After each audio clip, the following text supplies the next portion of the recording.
How will you generate an passive income by investing in real estate? आज मैं आपको बताने वाली हूँ कि कैसे रियल एस्टेट आपको टिकट दे सकता है to financial freedom. Passive income का मतलब है पैसों को अपने लिए काम करवाना instead of you working for the money. And real estate is here for endless such opportunities. If you have a correct strategy तो आप एक स्टेडी कैश फ्लो बिल्ड कर सकते हो।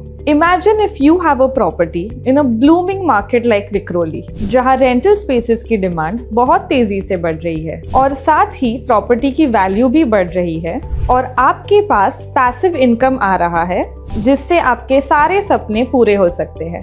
पर ध्यान दें, किसी भी प्रॉपर्टी में इन्वेस्ट करने से पहले बहुत केयरफुल रहें। लॉन्ग टर्म रेंटल्स से आपको सही इनकम मिल सकता है और short term rentals prime location में आपको ज्यादा इनकम दे सकता है। तो अगर आप रियल एस्टेट में इन्वेस्ट करने की सोच रहे हो और पैसिव इनकम जनरेट करने की सोच रहे हो, then Vikhroli East is Mumbai's next hotspot.